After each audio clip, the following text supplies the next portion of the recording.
अगर तो आप पाकिस्तान के आर्मी चीफ या फील्ड मार्शल बनना चाहते हैं तो उसके लिए सबसे पहले तो आपको क्या करना पड़ेगा, पीएमए लॉन्ग कोर्स आर्मी को ज्वाइन करने के लिए एज एन ऑफिसर। और उसके लिए मैंने एक वीडियो बनाई है, आप देख सकते हैं कि उसका क्या प्रोसेस है। आज मैं आपको बताऊंगा कि ऐसे कौन से रैंक होते हैं जिससे गुजर के एक सेकंड लेफ्टिनेंट क्या बनते हैं, चीफ ऑफ आर्मी स्टाफ या फिर फील्ड मार्शल, और इनकी क्या क्या सैलरी होती है ये भी बताऊंगा मैं। जब आप कामयाबी से पीएमए लॉन्ग कोर्स कर लेते हैं तो आपकी जो पोजीशन लगती है वो लगती है सेकंड लेफ्टिनेंट। आपका जो ग्रेड होता है वो 17वां ग्रेड होता है और आपकी जो सैलरी होती है इनिशियल वो होती है 50 से 60 हजार। सोल्जर्स की एक प्लेटून होती है जिसको आप लीड करते हैं। सेकंड लेफ्टिनेंट के बाद आपकी प्रमोशन होती है जिसके बाद आप बन जाते हैं लेफ्टिनेंट।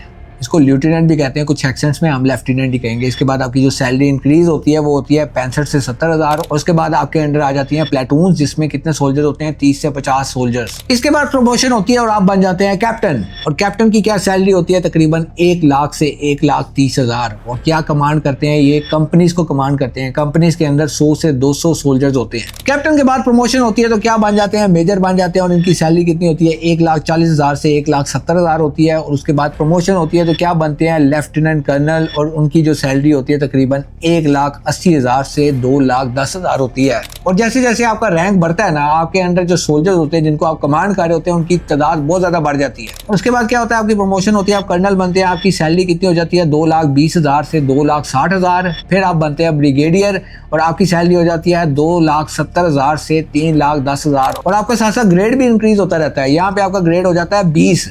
और उसके बाद आप बनते हैं मेजर जनरल और आपकी जो सैलरी हो जाती है वो हो जाती है 3,20,000 से 3,70,000। फिर प्रमोशन होती है, आप बनते हैं लेफ्टिनेंट जनरल और आपकी जो सैलरी हो जाती है वो हो जाती है 3,80,000 से 4,20,000। और आपका ग्रेड हो जाता है 22वां। और उसके बाद फिर आपकी प्रमोशन होती है तो आप बनते हैं जनरल यानी चीफ ऑफ आर्मी स्टाफ। और आपकी जो सैलरी हो जाती है तकरीबन 4,50,000 से प्लस होती है। और बेनिफिट्स भी इंक्रीज होते हैं, यानी आर्मी जितने भी ऑफिसर होते हैं इनको बेनिफिट्स भी बहुत ज्यादा मिलते हैं। फिर उसके बाद प्रमोशन होती है तो फिर आप क्या बन जाते हैं, फील्ड मार्शल। और इनकी सैलरी यहाँ पे लिखी नहीं गई, ये पाकिस्तान आर्मी की जो ऑफिशियल वेबसाइट है वहां से इंफॉर्मेशन में ले रहा हूँ। तो आप में से कौन कौन पाकिस्तान आर्मी को ज्वाइन करना चाहता है और फील्ड मार्शल बनना चाहता है, कमेंट्स में जरूर बताइएगा। कल मिलते हैं अगली वीडियो में।